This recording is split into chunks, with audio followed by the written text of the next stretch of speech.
Hello, everyone. It's Lisa Norell, and welcome to episode 39 of the Mindful Marketer Live Stream. I'm Lisa Norell of Energized Growth, and boy, I can't wait to introduce you today to our power panel. If you're looking for ways to break the speed limit of how you deliver value to your audience, whether they are prospects, they are customers, lifelong customers, we're going to have two great guests today to show us what they're doing to break the speed limit and work with companies to address this challenge. You know, you can thank companies like Amazon for training customers to expect things quickly, but how do you know what to deliver at the right time through the right channel? This is not easy. So Michael Taylor and Amy Shioji will be joining us soon and telling us some of the strategies. So today, I'm also going to be sharing some examples with you from companies we got to interview and study over the last 3 months. So let's start first with a company most of you will recognize, Ford Motor Company. Now, their Ford F-150 truck market is a $42 billion nut for them. So do they focus on it pretty closely? You bet. And they just launched and announced, I should say, their Ford F-150 Lightning, which is their brand new all-electric truck. Now, having watched the show on MSNBC with Rachel Maddow, who outlined all of the new features of this truck, it is mind-blowing. It has a built-in generator. It is shifted from being made of steel to aluminum. It is sexy. It goes on over 700 miles without an extra charge. I mean, the list goes on. Now, I'm not here working for Ford. They did not pay me to show you this video, but the point I'm making is they listened to their customers and then they went an extra step beyond and found things that their customers never dreamed of and built it into this new truck. Now, that's what I call delivering value quickly. The other part of this that you don't see is how long it took General Motors CEO Mary Barra to respond to this competitive threat. I waited, I watched. It took her more than 3 weeks to announce we are investing 30% more into our electric vehicle budget and R&D going forward. So if it's taking you 3 weeks to respond to your competition, my friends, it might just be too late. And that's why I want to welcome my partner in crime and co-conspirator on delivering value quickly to customers, Michael Taylor of Simple Mind. Hey, good morning, Michael. Where does this find you today? Well, it finds me at a client's office in Reno. So here I am. Yeah. Well, it's great to see you. You're in Reno, Nevada in the United States. I want to tell everyone too, we had, thanks to the wonders of LinkedIn Learning, we have people who have registered from Ghana, San Francisco, California, New York City, Colombia, Toronto, Egypt, Kenya, Saudi Arabia, and Mumbai. So I want to remind everyone, if you are watching now, tell us where you're from and let us know who you are, because we will be taking your live questions. Michael, let's hear your perspective on this. You work with a lot of professional services firms and business-to-business organizations who might look at that Ford announcement and go, hey, that really doesn't apply to me. I'm not a manufacturing company. I don't have to worry about delivering value quickly. What's your take on that? Well, I think we're all being trained to receive value in our exacting terms way faster and better. And I think that's bleeding into every segment, whether you're professional services or a product. If you'll notice, there's this convergence of experience that's starting to come in as an expectation, where we want everything, every touch point with any company that we pay money to interact with, to be highly relevant, to be actually to make it feel like I know you. I know you. It feels familiar. You're familiar with me. And, I think in the case of Ford, I think that they know their customers so well, they could create things that their customers would never dream to ask for. So to me, that's sort of another level. That's just what it Jedi level, hyper personalization, which is to say, we understand this audience. We built this very successful truck. Now let's see if we can add to it, right? Let's make the truck a power generator. If your house goes down, if you're in Texas and your house goes down, you can plug your house in. So yeah, it's about just creating those personal journeys and having zero irrelevant touch points or communications, right? Yes. And if we look at some of the research, and then I want to bring Amy on in just a moment, but if you look at the Forrester research that was just conducted with 932 C-suite executives that are in the B2B space, they asked them, well, how many different buyer interactions are you seeing now? How many times do buyers interact with you before you get to close business?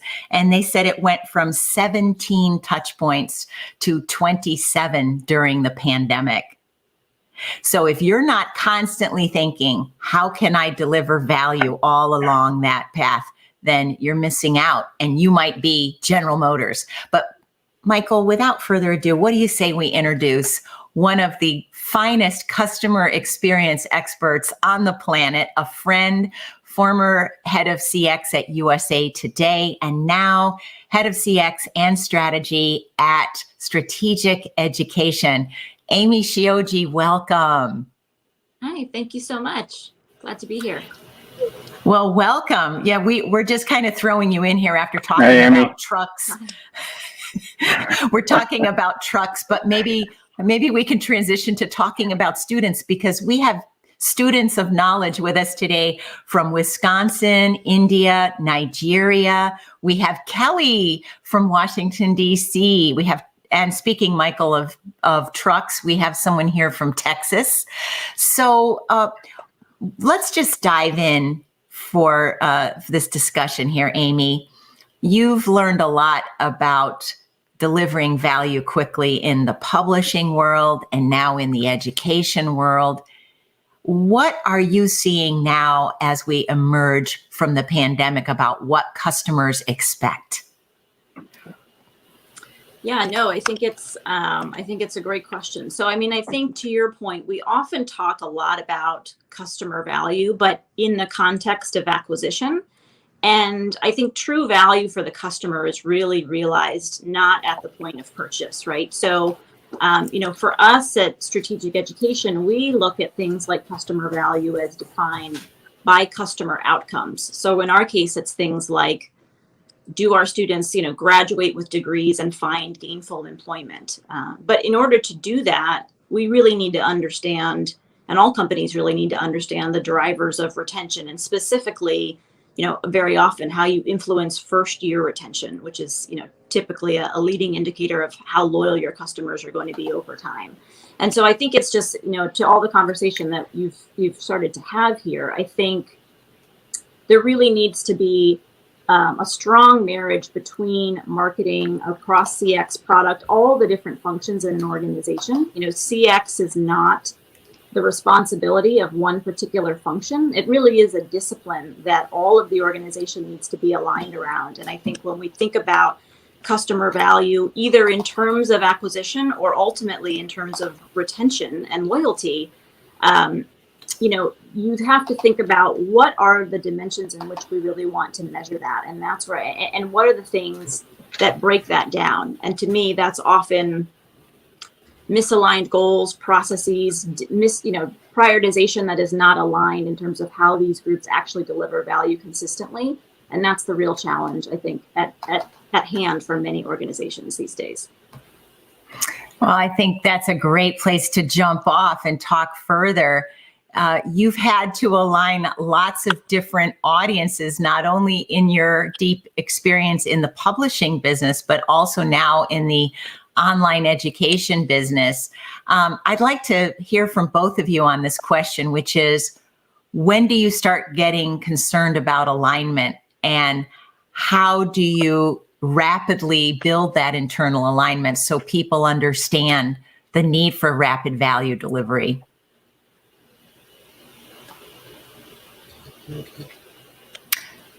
So let's see if Amy, who wants to dive in? I'll let Michael go first since I just went, and then I'll. Well, I think that I think it's very good to have an assessment of everybody who has touch points with the external, with your customers, and bring them together into a process where they can all make decisions together, where they're aligned on priorities. I think you have to start first by aligning priorities, find the wins between internal groups, and have a system and a published process for making those decisions so you can manage your touch points from the very beginning. Yes, so that's a good point, because Michael, you and I have been working with a $1 billion plus organization around this very same challenge, which is applying the same decision-making style for every decision, especially ones involving customers or prospective customers, is difficult and not a great idea for a couple of reasons, right? One is you don't want your competition to be able to predict your every move. Number one. Right. And number two, sometimes consensus building is not the best decision-making option.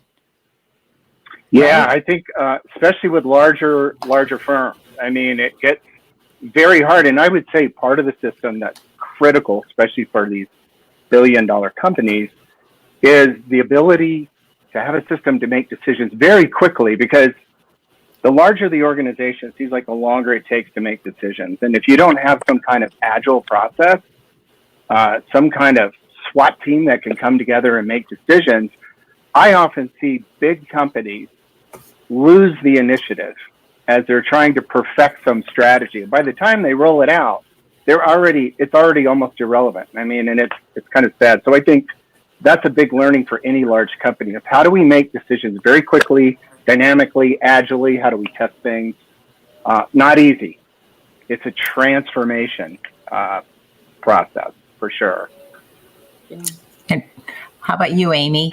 Well, I would just lean on that. One of the things I think that's been really opportunistic at my own company, and as you mentioned, so I lead both corporate strategy and customer experience. And I actually think it's a really, really great vantage point, because given that CX really needs to have a real end-to-end sort of customer lifecycle view and work across all of the different functional areas, aligned with something like corporate strategy, it's really important. And what we spend a lot of time on is how do we upfront really align in terms of our goal setting frameworks, in terms of aligning our executive teams. How do we make sure that there's sort of shared accountability and understanding in our goals, in our priorities, and make sure that that cascades down throughout the organization? That's probably one of the bigger things in terms of how stuck things get, is we've prioritized it, but other organizations have a different, or other silos have a different set of priorities or ways in which they are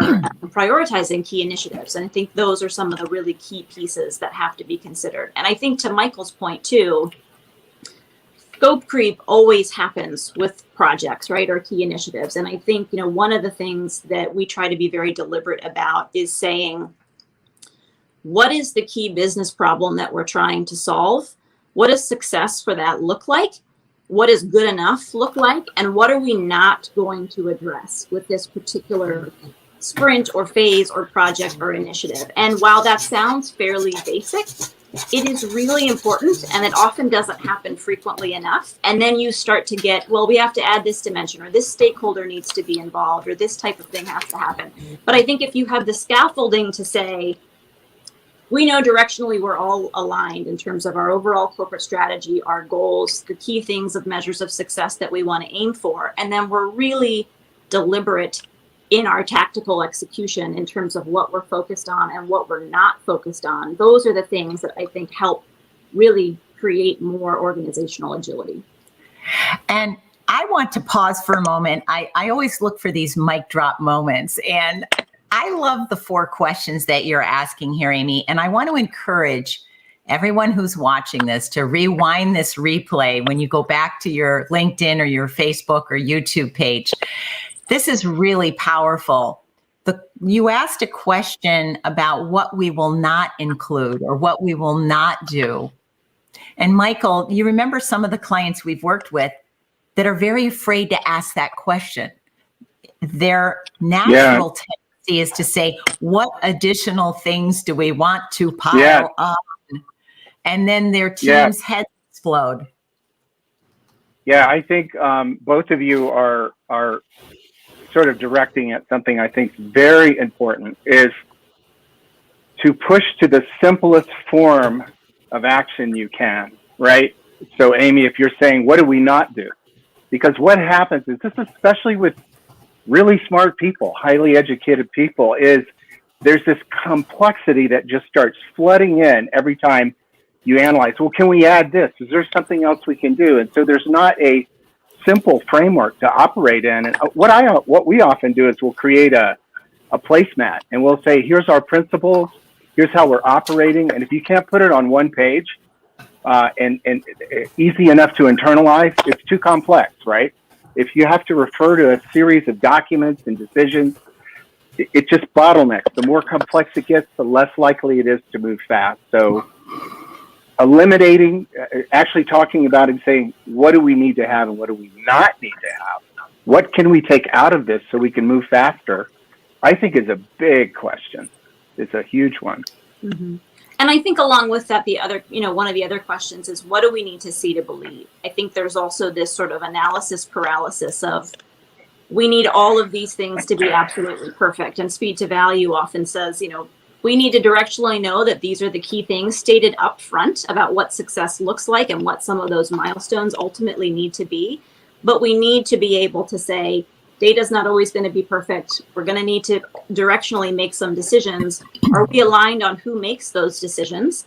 And can we get some guardrails around what success of this really looks like at key phases of this journey? Because that's another area where you get into this trap of, just all of the data and all the things that can possibly happen, and when you're going to see maturity in some of these results and things like that. And that discipline is really important, but you have to balance that. I see that as well. It's like, it's about success, not perfection. And yes, Kelly, we are all in agreement with you. And it's great to have you here today, Kelly. I think we also have a question from Atlanta, Georgia, coming in from another person focused on delivering value quickly, the CMO of ParkMobile and head of product, Jeff Perkins. Hi, my name is Jeff Perkins. I'm the CMO of ParkMobile. My question for the panel is, a lot of marketing organizations are built around bigger projects, longer timelines. Processes usually take extensive amounts of time to deliver advertising, brand campaigns, install new marketing automation tools. And so I guess the question for this panel, based on the topic, is how do you reimagine your marketing org to be able to deliver faster than you're delivering today?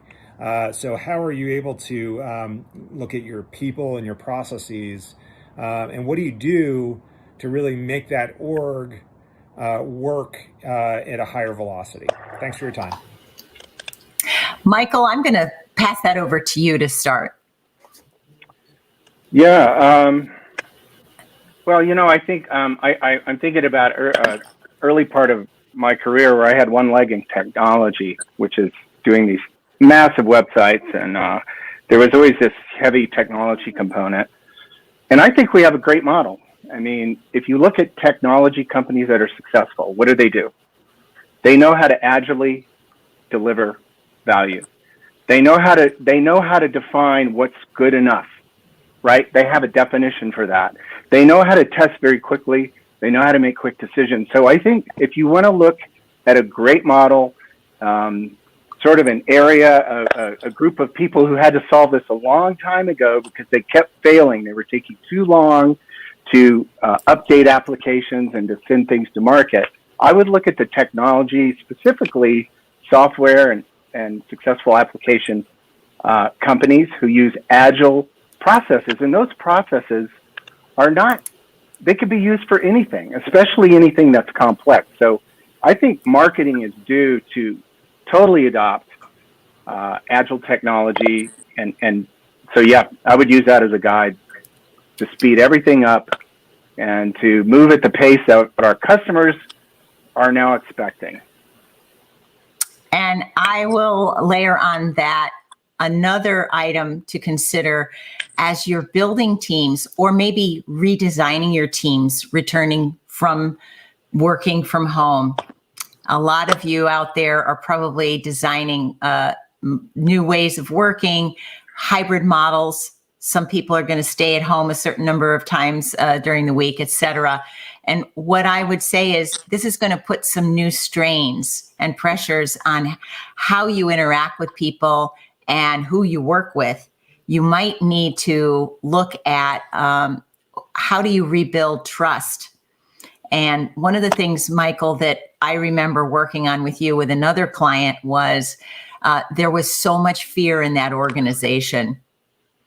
This was a West Coast company, and there was just so much worry that someone was going to make a mistake, that they didn't speak up and they wouldn't make a decision without the senior executive giving them a blessing every step of the way.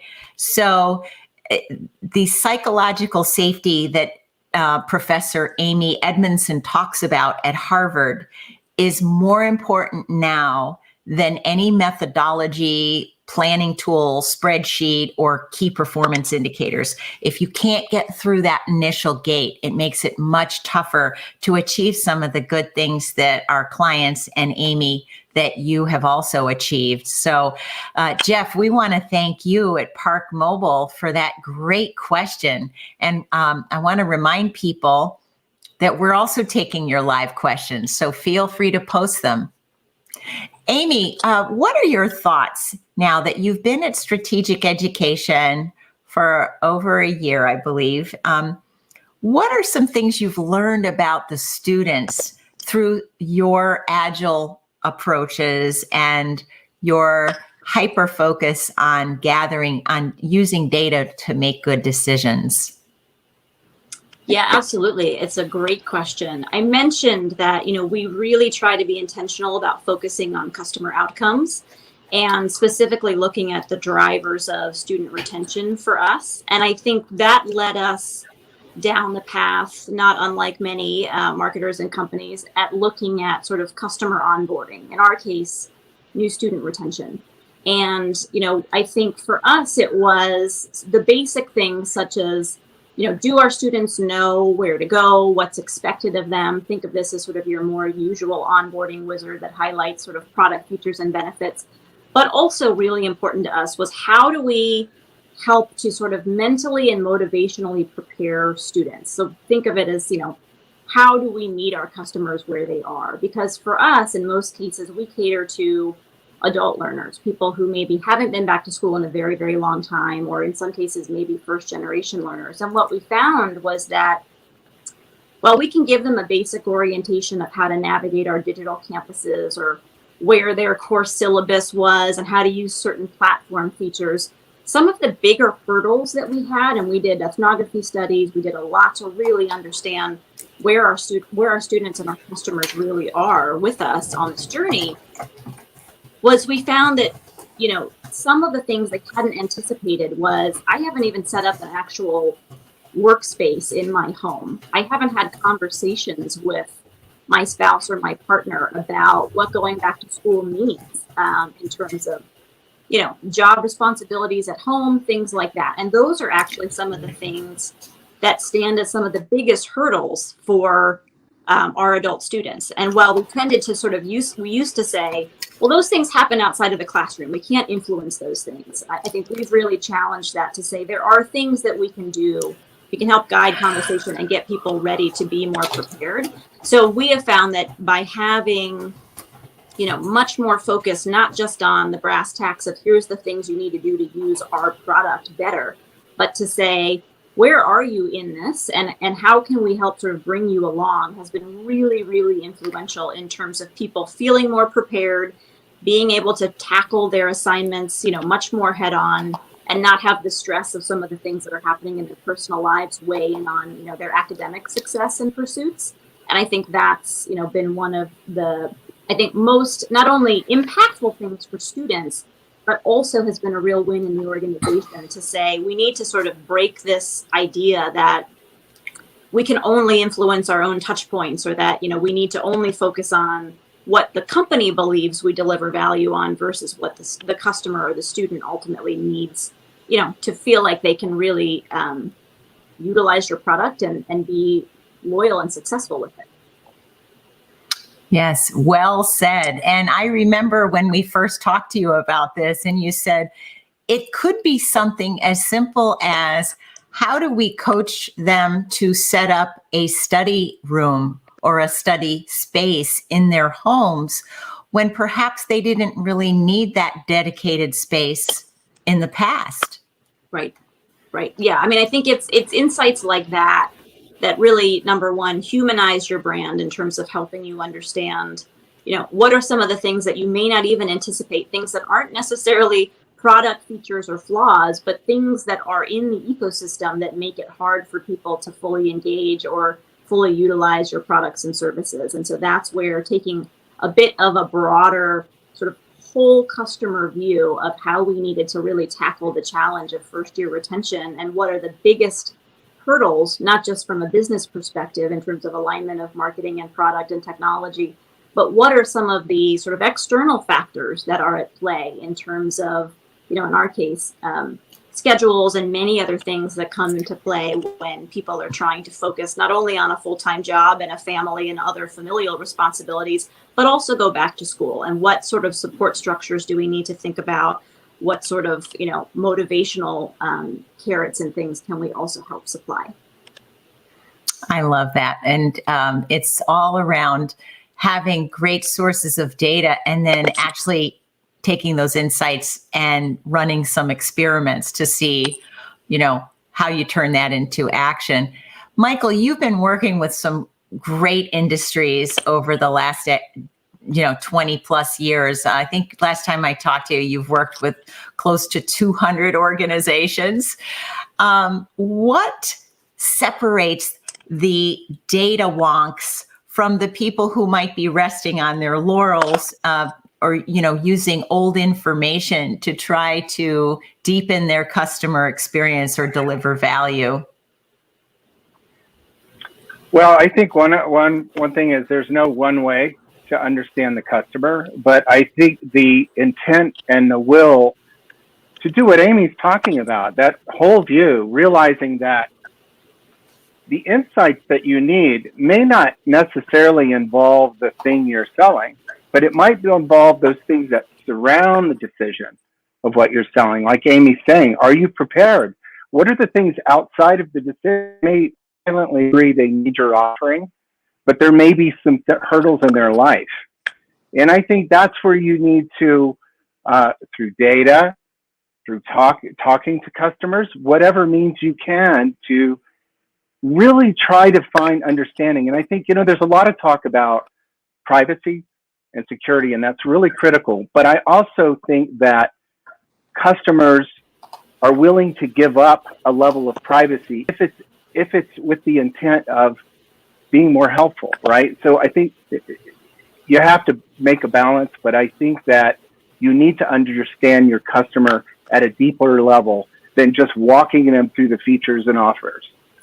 And I think that's fantastic what you're doing, Amy. You're really understanding the people that you're wanting to reach, and that there's factors outside of the decision to sign up that are bigger than the actual offering itself. Yeah. I agree. And Amy, I wish you were with us last week. We had our live stream and we showed the top 10 skills that are required for the workforce of 2025. And what you just modeled for everybody absolutely reflects that.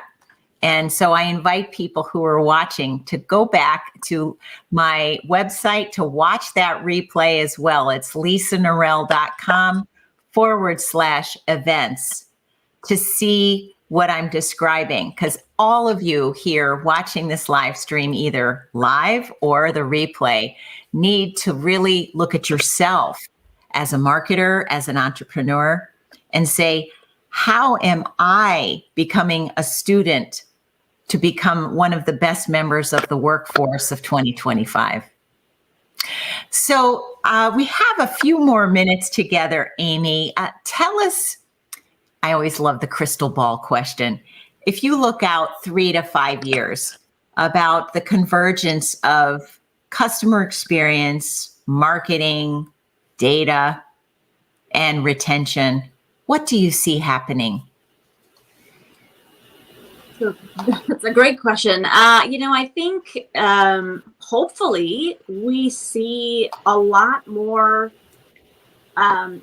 alignment and less of this sense that this is my functional role. But I think the more we think about this and treat all of these as sort of a discipline that we need to be focused on, I think, I'll share a quick story. When I was at USA Today, which you mentioned, I led our customer experience and our data science teams, and we did this sort of 100 days analysis where we looked at things like the frequency of visits, the type of content, the channels, and we learned very quickly from a data perspective that not all engagement is created.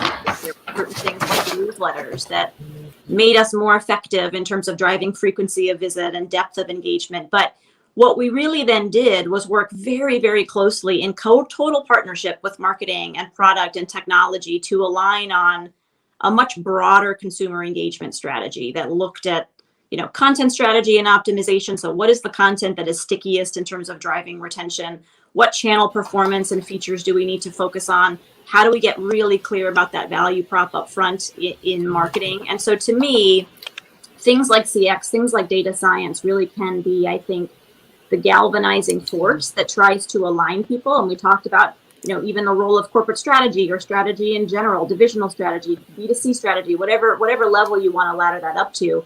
But how do you use those as tools in the toolbox to really upfront align on these are the key things and the key priorities that we need to focus on? How do we make sure that we don't have discrete functional roadmaps and priorities, but that we're thinking about it, again, going back to the customer in terms of overall consumer strategy and what does that look like for the business and the customer? And if you do that in partnership with your teams across the aisle, you're just going to be that much more agile and effective. I love that. And Michael, before we do wrap up, we'll do a little recap here in a minute. I also want to throw another resource out to the community that I think will really illustrate this. If you're not following Martin Lindstrom, who is based in Switzerland, Martin has written 6 books on culture, branding, and getting closer to the customer. He really walks the walk and talks the talk, right? He went and lived with 3,000 customers on behalf of one of his own clients. And he wanted to watch and observe how they lived their lives, what gave them joy, what upset them. And you talk about being of value to his clients. He had some very good data to come back and share with them. So, there are multiple methods you can do to get closer to your audience and to your customers. Amy, I want to say thank you so much for joining us today for this global live stream with help and support from the LinkedIn learning community. You are really an avatar for all things customer loyalty related. And I have definitely learned so much from you over the years. So we can't wait to have you back and have Laurie join us as well from time. Laurie couldn't be here today. She had a personal matter come up, but she will be back. So Amy, people know how to find you now on LinkedIn. And any closing thoughts before you depart? Well, no, I just thank you for having me. This has been a wonderful session. I think the more we keep the conversation going, and the more that we challenge ourselves to think, on the part of the customer, that is, we're all going to win. And you mentioned that, I think the biggest thing that I try to stress is industry competition is not your business competition. It really is, to your point, the bar is raised for everybody. So we need to all be in this together. We need to advocate for the customer. We are customers ourselves. So thank you for creating the space for us to have this conversation today. It was a delight to see you, Amy. Enjoyed Thanks it. again. Thank you. Thanks, Amy.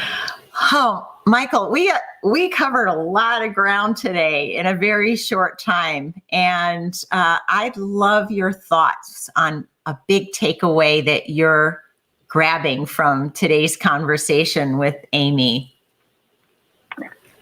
You know, I'm just, this whole conversation just shows me how much selling and marketing needs to change, from blasting messaging to thinking more intimately about the whole person, the customer, and how do we understand them better.